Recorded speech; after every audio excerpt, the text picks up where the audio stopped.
right. Now I get to bring in Lucas Roths here. He's going to be talking about igniting faith in the next generation. So Lucas is a Ransom native. He's a 2020 graduate of Fort Hays State University with a BGS in general studies with emphasis in political science and business administration.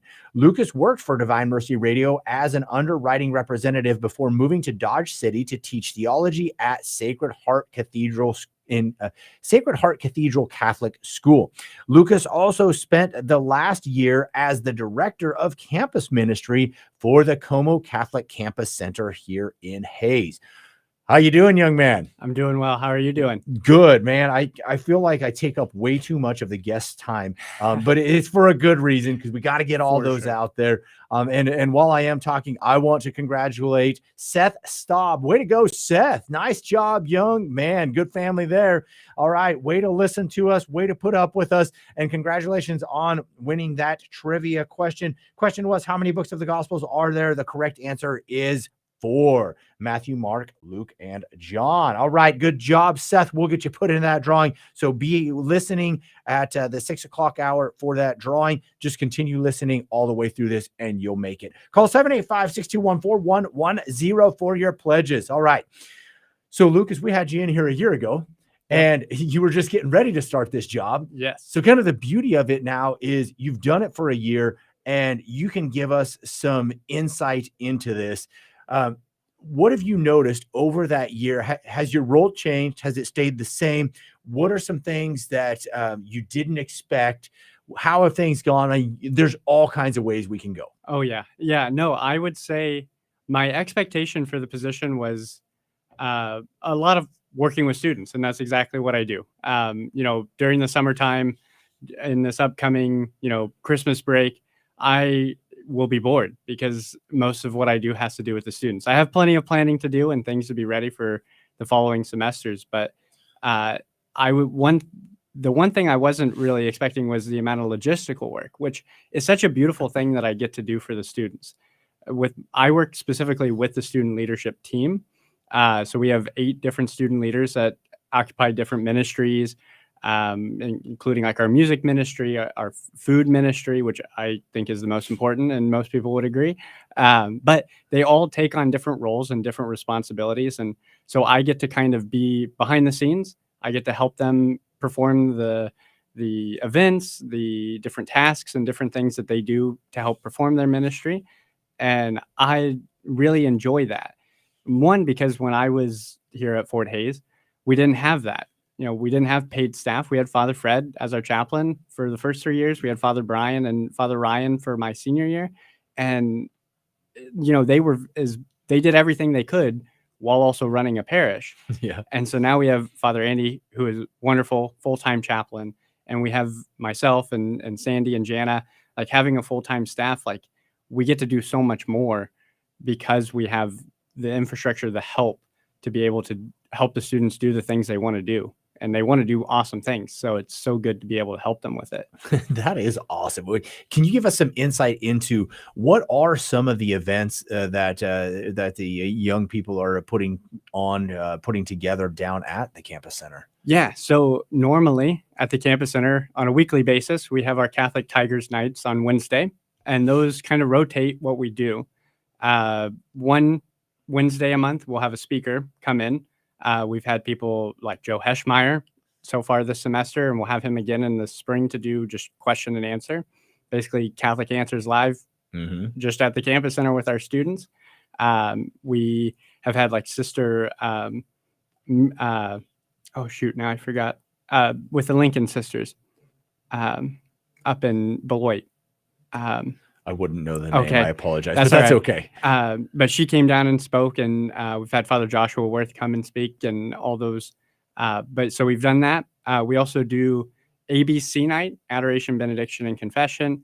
We usually enlist the help of a priest here in town, and between him and Father Andy here, 10, 15, 20 confessions that night, which is so beautiful. While we have praise and worship in front of the Blessed Sacrament. We also do a candlelight mass, which is a lot of fun. And then usually we have some kind of event, athletic event or something of that nature. Like tomorrow we'll be doing a basketball tournament, which will be fun. Oh, nice. So that's our main thing on Wednesdays. But with having Focus as part of our ministry, we have things going on every night, Bible studies. One of the fun things that I was not expecting to do, but I had a student that was very much wanting to do it, was starting an apologetics class. And so we try to meet at least once a week and go over some different apologetics questions and objections to the faith and how to defend it, which has been so much fun. The one thing I definitely didn't think I would be doing is leading a men's choir, but we have a men's choir. Wow. We had a student that was really wanting to do a different chant and things of that nature. And so he asked me, he's like, I can't sing, but I want to do a choir. I was like, awesome. I can kind of sing. I was kind of trained to do it in seminary, I guess. Let's see if there's any other better singers and we'll get a choir going. And so wow, we'll be doing chanting the antiphons and stuff for the Immaculate Conception next Monday. So we're very excited. That is fantastic. And I'll tell you one of the reasons why is because we had a guest on earlier and we were talking about the role of men, specifically fathers, but it also trickles down then to these young men who may be being called to be a father someday. Well, they're definitely being called in one way or another. Right. But that's part of the beauty of what you're doing right there is they're stepping out in an uncomfortable role, but it is something that helps bring beauty to the mass, helps to elevate people.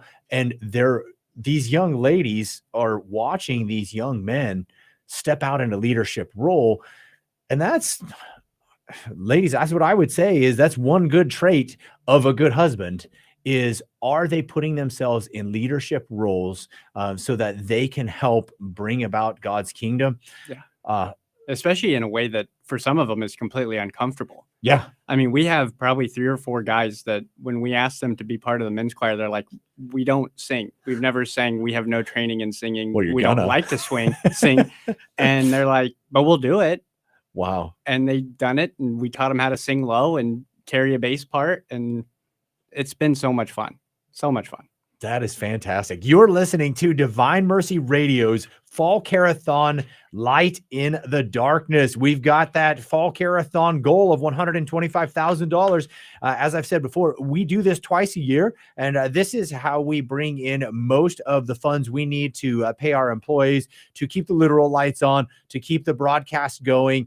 We have music licenses and other licenses to be able to run different programming here, but we also produce those wonderful shows that we have from right here in our studio. And so we want to thank all of you for being such wonderful donors, because there's no way we literally can't do this without you. You are exactly what makes us go. It would not happen without you. So thank you so very much for that. If you're already a donor and you think that you can up your donation by a little bit, call us at 785-621-4110. If you've never donated before, but you're like, you know what, I think I could partner with them in helping to evangelize, call 785-621-4110. Same phone number for both people, 785-621-4110. Let's get those phones ringing and let's use up those matching funds. You call in right now, your donation gets doubled, 785-621-4110.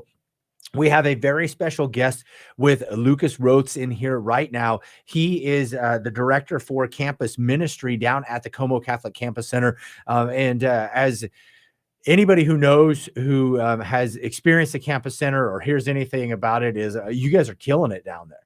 And this is a beautiful thing. I think there were how many people that joined the church through the campus center this year? Do you know? Last year at Easter, I believe it was 13. Okay. Currently, we have 33 signed up for our OCIA class. You guys have 33 people in OCIA right now. Yeah. So that's one of the parts of the roles of my position, is that I get to be the director of the OCIA. And so between Father Andy and I and one of our focus missionaries, Anthony, we teach the class each week. And, last year they were like, yeah, we got too big. We had to move into the chapel.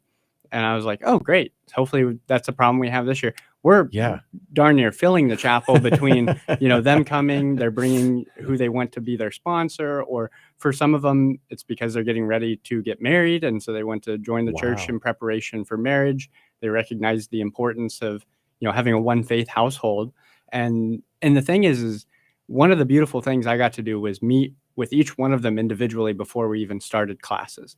And so getting to hear these stories and, some of them just tore me up because it was so beautiful. Like, we've had some that are coming in from a Protestant background. Those ones are always fun in class because they ask the best questions. Yeah. They've been taught differently, and so they want to understand it. But I would say the vast majority of them that are joining the church come from an unchurched background. Really? They might have been baptized as a baby or as a young kid in a Protestant church, but then never attended a church service that they can remember. And so they're coming in with a clean slate. And so just to see them and, being conscious of that as we're teaching as well, because, having taught in Catholic education, there was at least some that I could assume the students knew, having them gone through, up to 6th grade. But with them, like, I have to really slow myself down, really, emphasize the important points, and then try and not get into the weeds. Because if you ask my former students, I'm really good at getting into the weeds. They're really good at getting me into the weeds too, because they didn't want to cover the stuff they didn't want to do. But yeah, it's been such a blessing to see these people and hear their stories and just, understand where they're coming from, and to see, I mean, you hear it, like, being in the campus ministry thing, you have to see what other people are doing, and hearing of all these different universities, obviously much larger than us, but like bringing in 100, 120. A&M, I think I saw Texas A&M just brought in, they do kind of almost, they have to do different classes because they have so many that come in, which Texas A&M is known as one of the largest Newman centers in the country, at a public institution. They brought in, I think just a month ago, they brought in like 120 people into the church. Wow. And they'll have more come Easter. Yeah. And it's just like, it's happening everywhere. You read all these articles coming out of like New York City. The churches are bursting open because they're talking about having to add more masses, have more priests at these churches. They just don't have enough room and enough like priests. It's such a beautiful problem that we have, that people are just flocking to the church. And, and the one thing I will say with these 33, I called, I think, 4 people who had started OCIA last year and had dropped out at one point. We did no other advertising. We didn't spend a single second in the union advertising OCIA. We didn't have the time because we had all these people coming in and I was meeting with them and all this. But all of them were referred to us or on their own volition came to us. And so just like, in the future, hopefully this isn't the biggest class we have, so I don't get comfortable with it, or like, but it's so cool to come in. When I was here, we not having a full-time chaplain, we couldn't have our own OCIA class. But I think I vividly remember 6 people joining the church in my 4 years. And usually it was from marriage. And they were going through St. Joe's or St. Nick's or IHM. And so to see this now, it's like, oh my gosh, this is such a wonderful blessing. And I know why, at least I have my own thoughts as to why this is. But maybe would you give me your thoughts on why do you think that the young generation is starting to flock to Catholicism? Because, for years we've heard, and it's not a lie, it was, we're losing members. And now it's not that like we're not losing anybody, but the young generation really is starting to come and try to find the truth in the Catholic faith. So what are your thoughts as to why this is happening? Yes, I think there's a lot to do with that. I mean, with any kind of major thing that happens, it's always multifaceted, right? One, the internet age, the age of information, the ability to go and find information really easily. That's a large part of it. And, you have to give Catholic Answers their credit. Absolutely. When it comes to the apologetics online, Catholicism is 10 times better than the next Protestant denomination in content availability, Yeah. just the amount of content, but also the quality of content. You see some now, there's a few Protestant, like Gavin Ortland. Mm-hmm. He does a really good production, really great value or quality videos, and Redeem Zoomer. Mm-hmm. Like some of these guys, they're doing wonderful things. But what gets them to stick is not the quality of the video, but the truth that's being displayed. And when you have Joe Heschmeyer and Trent Horn and Jimmy Aiken and, all of these guys just and unapologetically telling the truth, not holding back, always being willing to debate, it's the age of information is a huge reason. One girl in our OCIA particular, the reason she's in OCIA today is because she went on a deep dive trying to disprove Catholicism. Yep, that happens a lot. She was an evangelical, and in her evangelical church, they were really starting to attack Rome, right? The Catholic Church. And as she was trying to disprove it, she's like, I got to be fair to them. So she started listening to Trent Horn and to Joe Heschmeyer and some of these other really young guys who are doing it like in the social media influencer way. And she's like, oh my gosh, this makes way more sense. Yeah, that's actually a good answer. Yeah, like all of this is, and she's been my favorite student in OCA. She asks the deepest cut questions. And so after like a few classes, I was like, hey, can you ask these after class? Nobody else knows what we're talking about. But so yes, the information age is a huge part, but also as we're seeing like a return, I think in some ways to the traditions of the church, there's no Protestant church that can hold a candle to the amount of tradition that the Catholic Church has, just by pure length of time, but also just like, I've seen in evangelical circles this rejection of anything that's man-made, right? Even to the point where I've heard evangelical churches have stopped baptizing, and a lot of them, because they see that as a man-made institution, which is wild. Wow. I saw a statistic that said maybe by 2035, a third of United States self-proclaimed Christians will be unbaptized because of the evangelical circles that don't baptize anymore. I don't even understand how you can read the Bible and come up with that. I don't either. But anyways, but so they're starting to see this in their own evangelical circles or their own non-denominational circles, but they also recognize like there is something to these traditions. Yeah.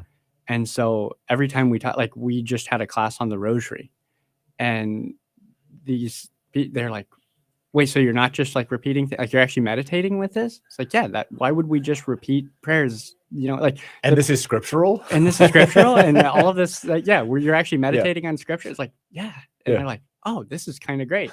And so then one came in right before Thanksgiving break. Is like, I want you to actually teach me how to do it, like the practicals of it and all this. And I also turned her on to like Hallow. I was like, oh yeah, I gave her like this sheet that had all of how to pray it. I was like, if this is confusing, download this app, Hallow, and pray along with somebody who's reciting it for you, like and praying along with them. And then it'll all make a lot more sense. And I'm super excited to hear from her tomorrow when we have class, how that endeavor went. And like, they love it. They have no objection to it. Like I've actually been surprised how little like strong objection I've had from a lot of the students that we have that grew up very evangelical or very mainline Protestant. They have a lot of questions, but they're not very defensive about it. They seem like, I just want to understand this. This is what I was taught. I want to understand why it might not quite be the way that I was taught. And I want to know the truth. And so all of that, and just the ability to be around peers, I think in these college settings, it's really important for them to be in an OCIA class with people their age and in similar states of life.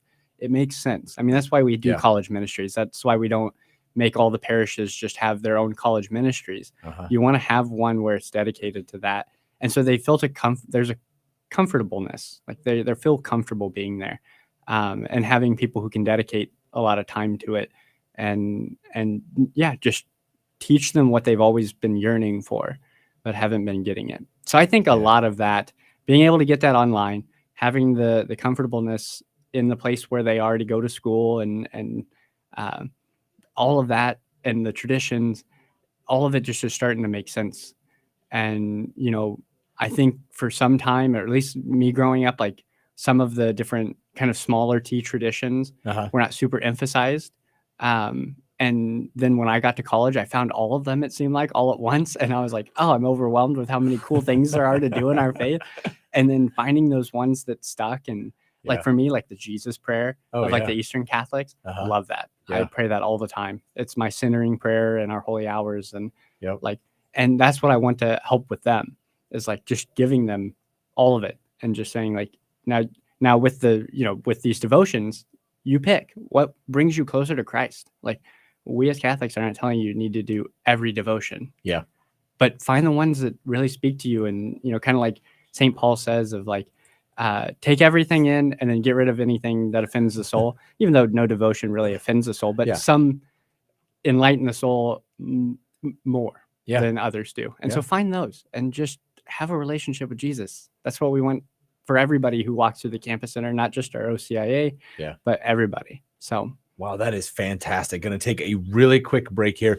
Remind everybody that you're listening to Divine Mercy Radio's Fall Carathon, Light in the Darkness.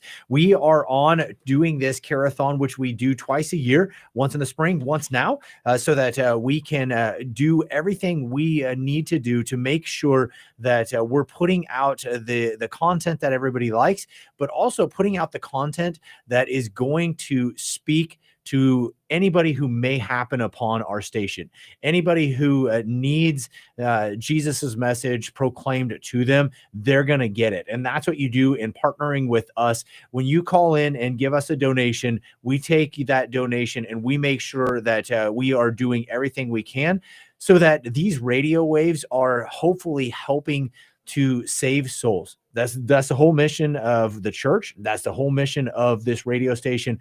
Lord, what do you want us to do to make sure that you are being proclaimed to the nations? If you would like to partner with us in that mission, call 785-621-4110.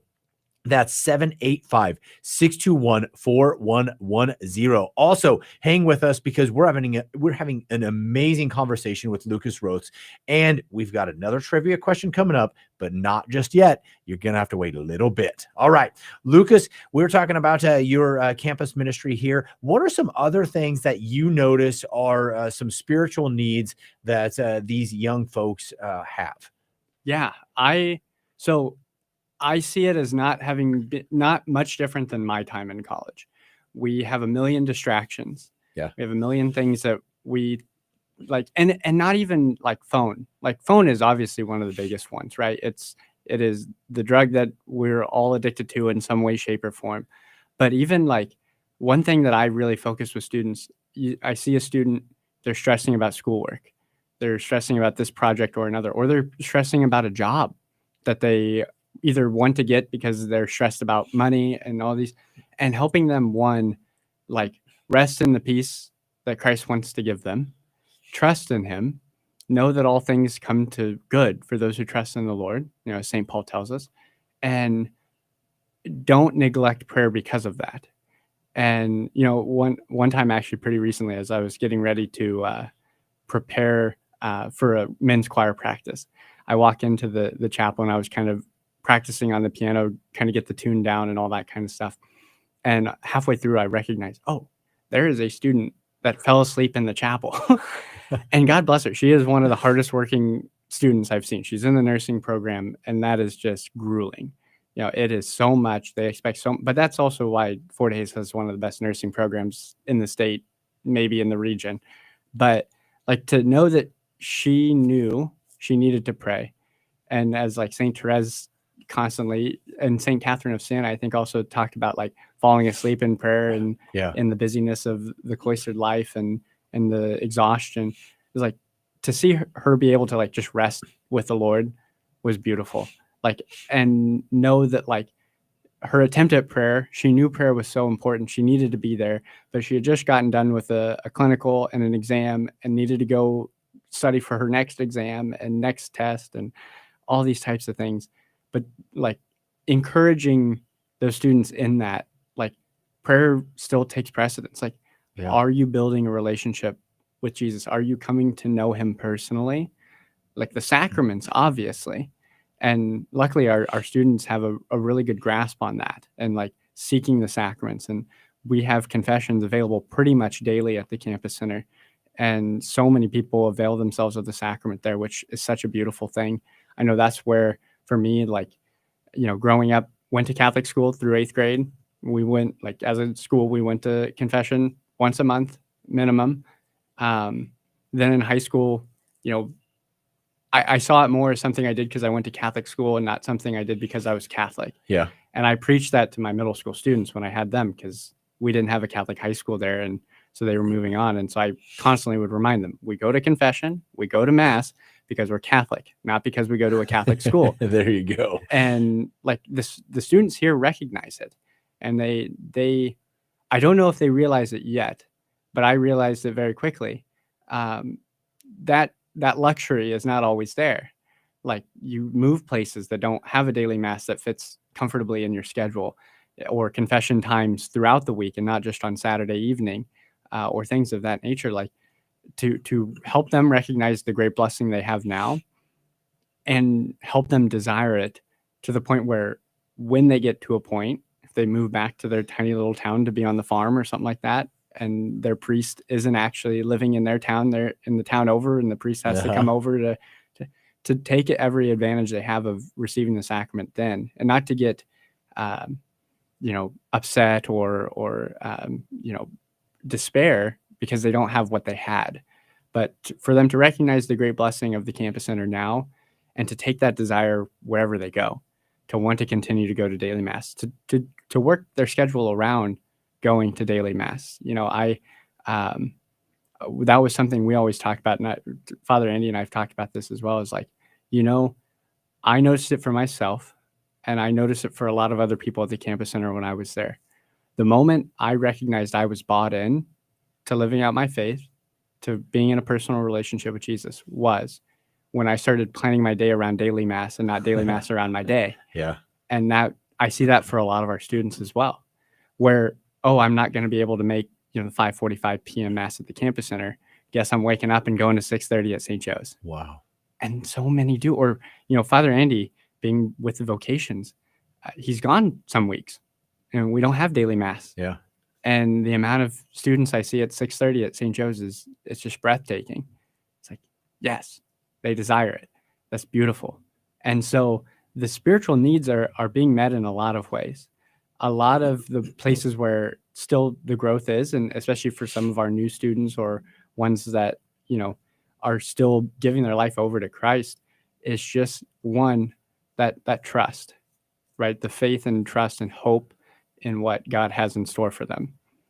And, praise God for Focus in their Bible studies. They are geared towards helping college students recognize that and want that. Yeah. And talking to our Focus missionaries, they're constantly telling us stories in staff meetings and things of that nature of students who it's gotten to them. Like they've recognized it. They want it.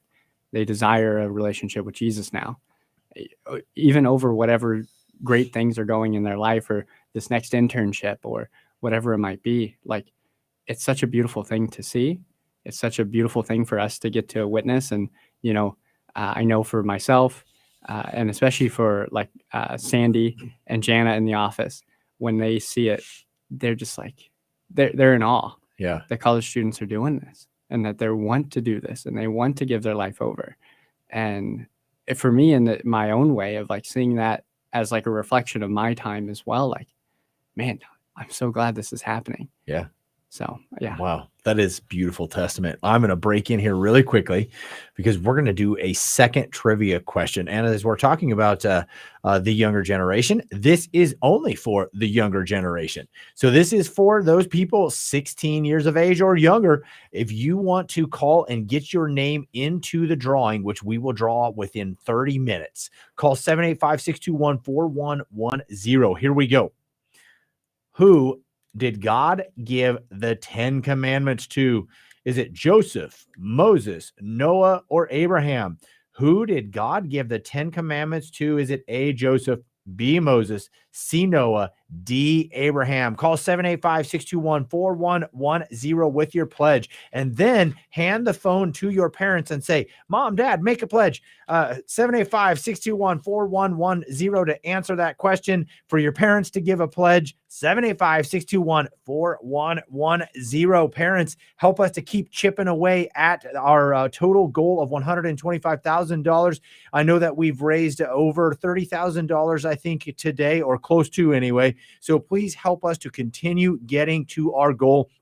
Use up the matching funds. Whenever you donate, your dollars are automatically doubled. 785-621-4110. Now let's get back to our wonderful conversation with Lucas Roths. He is the director of campus ministry down at the Como Catholic Campus Center here in Hayes. So Lucas, what are there any other things that you've noticed, that these are some of the spiritual needs that these young people have, or these are some of the pitfalls that are really afflicting them in their relationship with Jesus? Yeah, one thing I would say is, during my time, apathy was the main thing. Oh, yeah. People stopped caring. Like, people stopped caring about anything. Like, it was, even like, I got a test coming up. Like, I don't care. I'm not going to study on it. Like, it's in the opposite. Like, it's kind of almost completely flipped. Like, there's always this nervous anxiousness Oh, wow. in like the psyche of any college student. I've yet to meet a college student who doesn't at some point have like a real nervous anxiousness going around them. And a lot of it is because they care. Like, they genuinely care about doing well at things. Whatever they put their mind to, they want to do but the best that they can. And, from my own personal experience, like a sense of perfectionism, and that can be a demon in and of itself. That was something I worked through a lot in my later college years, in my time in seminary, and after, is like, doing the best that I can doesn't mean it'll be the best it possibly can be. Yeah. And that's okay. And so helping them recognize that, especially with my student leaders, we always want everything to go exactly how it should, or specifically how we think it should. Yeah, there you go. And helping them understand that sometimes the way we think it should go isn't what's going to make it the best, but also, like, we can give everything we have to it, and it doesn't mean it's going to be perfect, or it's not going to reach the amount of people we wanted to, or the amount of students didn't show up for what we wanted, or for an event specifically. And that's okay. Yeah. Like, it's totally okay. It's okay to rest in the Lord and allow him to recognize in you where you feel like you're falling short, and to give him peace, like for him to give us peace about that. Like, it's okay. Like, it's not always going to be perfect. Like, sainthood is a process. Yeah. Like, it's not right now. Like, we're working towards it, but it's not right now. And so, yeah, for helping students, like, be able to take rest, to not feel like they have to overwork themselves, especially with my student leaders. Like, how can I help? And teaching them how to ask for help. That was something I struggled with. It's like, I don't want anybody to help me. That makes me weak. It's like, no, that actually makes you way more mature. Yeah, absolutely. Because like we were saying earlier, like with marriage, it's like, you're really going to be the husband that just does everything and never asks for help? That's not fun. You're going to be the wife that never asks, your son, like, it's not fun. Be the one that's willing to ask for help when you need it. Yeah. Recognize your own strengths and your own weaknesses. Work within your strengths.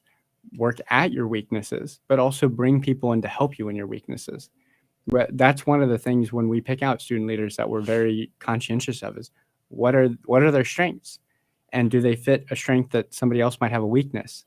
How can we all work together in some way, shape, or form? How can, you might be in charge of liturgies, but how can that also help with music, or vice versa, right? Like, all those different types of mentalities, and helping them recognize it, one in themselves, in an act of humility.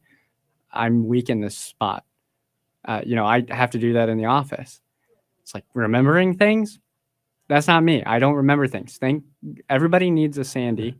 Everybody does need a Sandy. And Sandy helps. It was funny at the beginning when I first started there.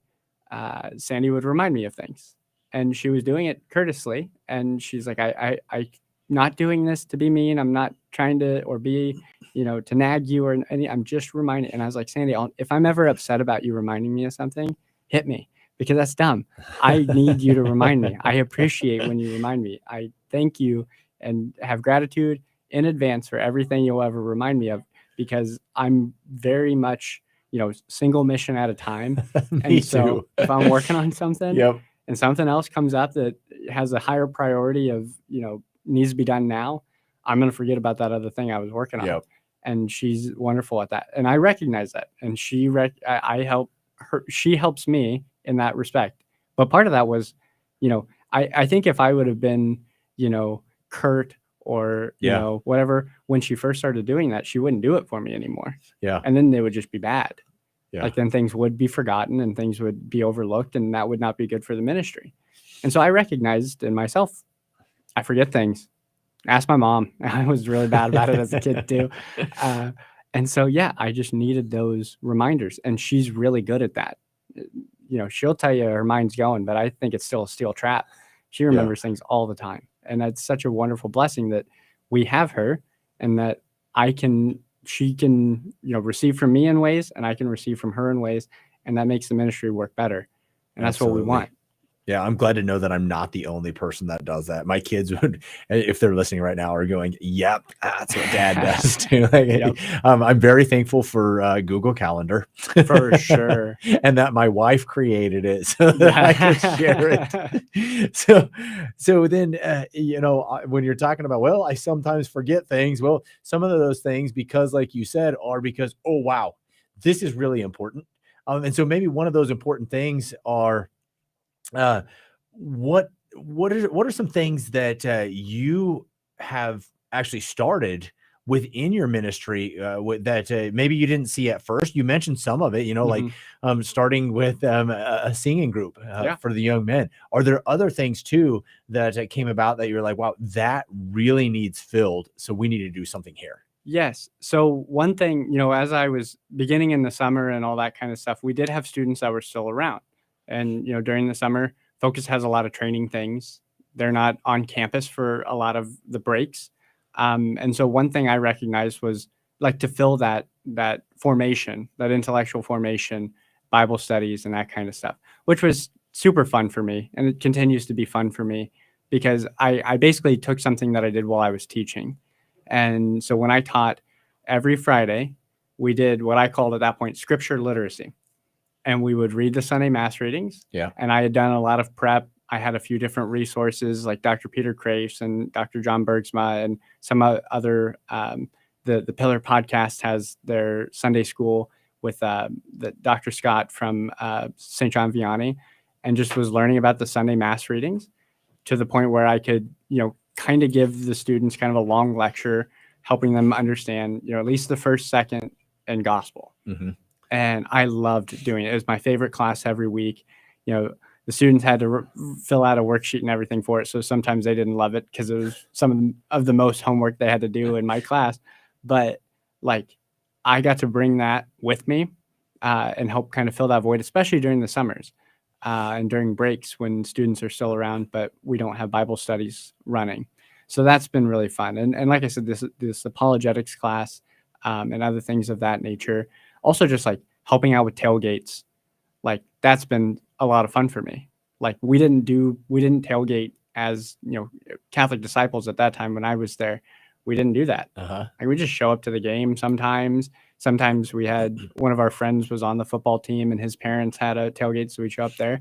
But like hosting, being in kind of that, just bringing people in like a very friendly manner, serving them kind of in a Benedictine spirit of hospitality, something have never been really that accustomed to. Growing up, mom and dad hosted people a lot. I vividly remember many Super Bowl parties at our house and a lot of Christmas and Thanksgiving and Sunday dinners after church at our house. And so I know it's there, like I have a desire for it. I still don't think I'm any good at it, but luckily I have a lot of other dudes that are really good at it. And so just to help aid them in that, that was not something I thought I would do but like the amount of hospitality we do, I love it.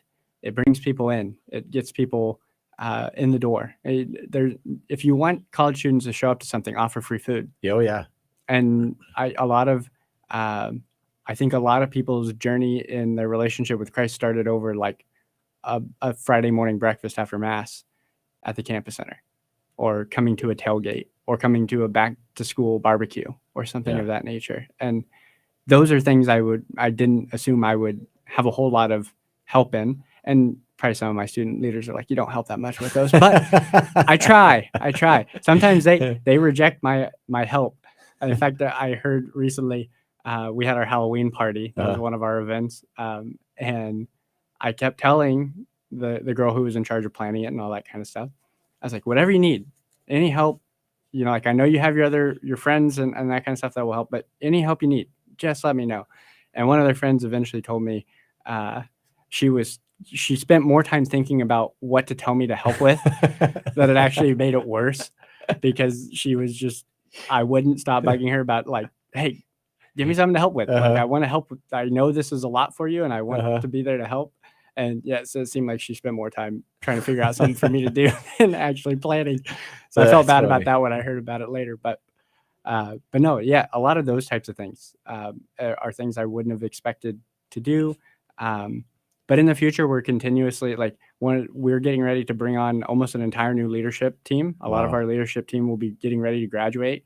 They've served the campus center for many years, and Father Andy and I are very thankful for them. I'm especially thankful, this being, my first semester in the role, really, to have them as they know what they're doing, so they can also teach me how they do it, so I can help teach the next. And so that's been so good. And then also this being the first year where all of our focus missionaries have come back. So not having any turnover in focus missionaries has been a perfect storm for me to be able to kind of come into my own and my role and all of that. So I've been very blessed in that respect. Fantastic. We are listening to Lucas Roths talk about the Como Catholic Campus Center and his ministry, being the director of campus ministry there. I want to take a quick break to thank Mary Ann Bohm, who gave a donation of $250. So with our matching funds, that becomes a $500 donation. Thank you so very much, Mary Ann. She called into 785-621-4110. Thank you for helping us in this mission of evangelization. If you would like to join with Mary, call that number, 785-621-4110. I also want to put out the trivia question one more time. Remember, this is for those 16 years of age or under. That trivia question is, who did God give the 10 commandments to? Is it A, Joseph, B, Moses, C, Noah, or D, Abraham? I know that there's plenty of kids out there that know this, so either they're at practice or they're eating supper or something, because I'm surprised nobody got this right away. I guarantee there's plenty of people out there that know it. Who did God give the 10 commandments to? Is it A, Joseph, B, Moses, C, Noah, D, Abraham? 785-621-4110, 785-621-4110. If you're 16 years of age or younger, call in to answer that question. Get your name put into that drawing here in the next 15 minutes. Also, have your parents call that same number, 785-621-4110, for a pledge. All right, let's keep going with Lucas Roths here. So Lucas, the campus center, one thing that it actually does in its thriving, it also has an effect on the whole campus, which is a beautiful thing. It has a good effect.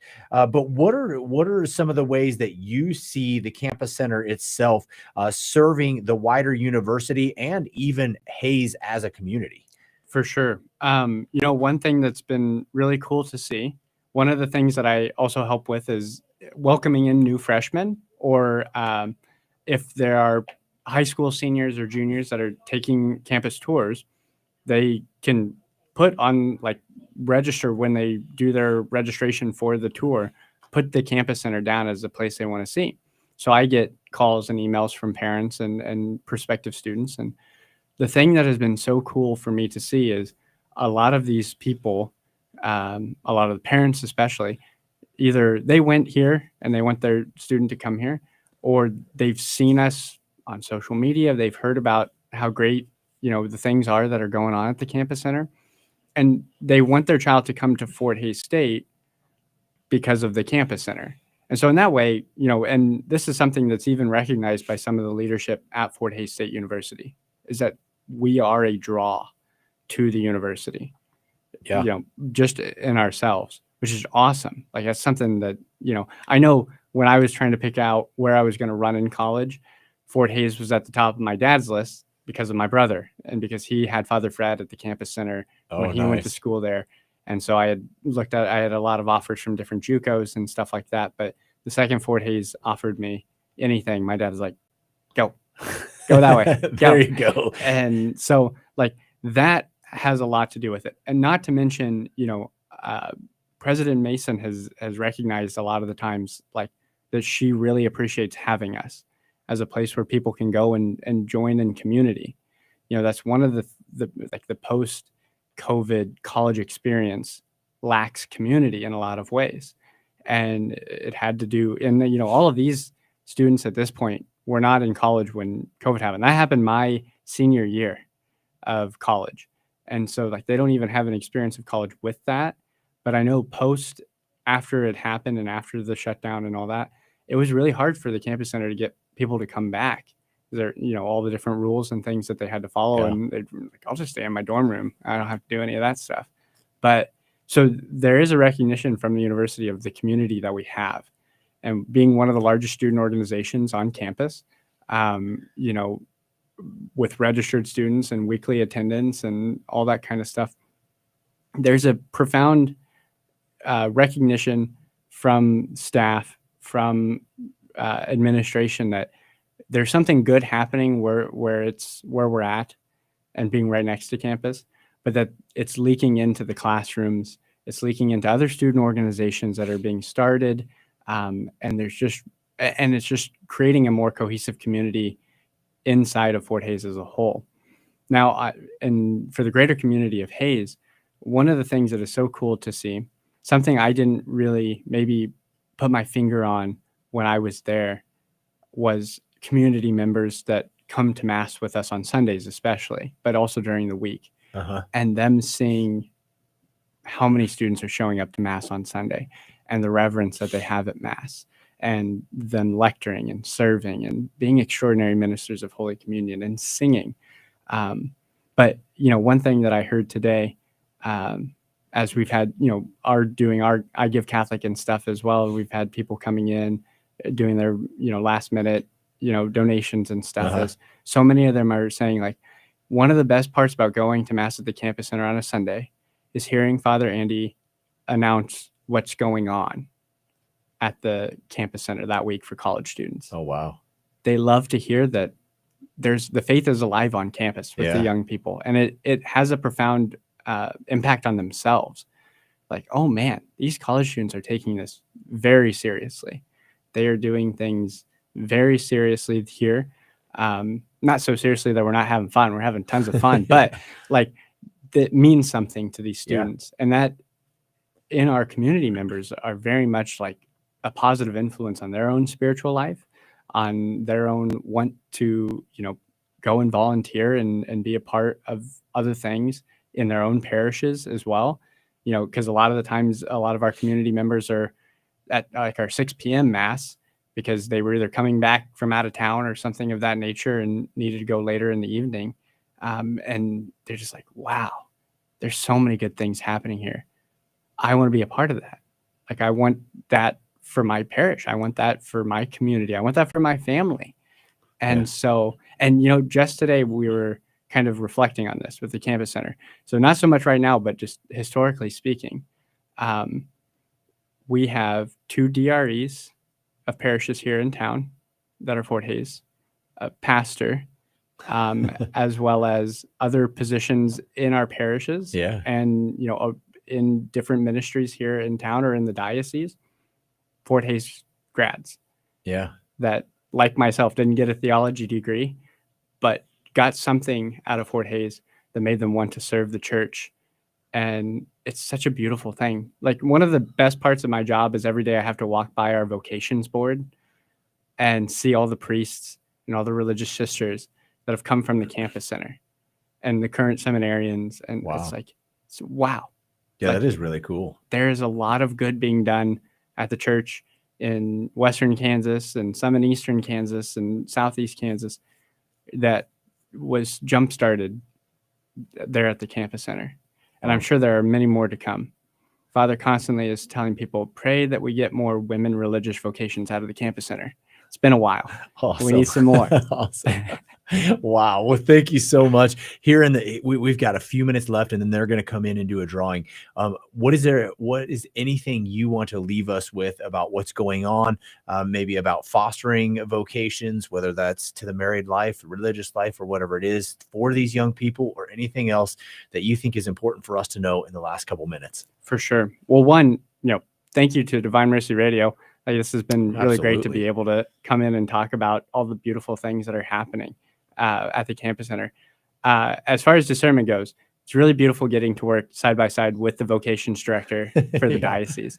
After somewhat working side by side with the vocations director down in Dodge, him teaching at our school there, vocations means a lot to me as someone who went to seminary, who discerned a call to the priesthood for a time. The one thing I would leave is every vocation is a discernment. Marriage is a beautiful, wonderful, awesome thing that needs to be discerned. Yeah. And not just taken for granted as like the default. Yeah. And your marriage will be much better if you actually discern it. The Catholic Church is one thing that's very beautiful about it is the amount of preparation that it requires of its couples before they get married in the church. And a lot of people see that as just like hoops to jump through. They take it seriously. I have 5 of my best friends from college are married, have children. I'm blessed to be godfather to a few of them. They discerned it. Like they discerned marriage. A lot of them thought about going to seminary.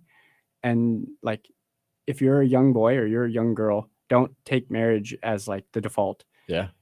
And if you're not sure, out of high school, go to a place like Fort Hays or K-State or, Wichita State, Pittsburgh State, all these places that have great campus ministries, and then take the discernment seriously there. Speak with, we're very blessed to have the IHM sisters here. Yeah. And we have girls that get to talk to them about their vocation and hear from them about discerning the religious life. But all of the priests had to discern their vocations that are chaplains at these campuses. Don't be afraid to talk to them about it. Even if you might not desire it right now.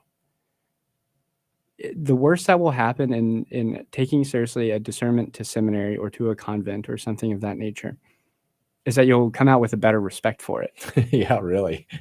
That's what it's been for me. Yeah. Wow. Well, thank you so very much, Lucas. Thank you for what you're doing. We'll keep you in our prayers. Appreciate keep us in your prayers. Absolutely. And once again, thank you for coming on today. Yeah. Thank you. Have a blessed day. Will do. You are listening to Divine Mercy Radio's Fall Carathon, Light in the Darkness. We had a great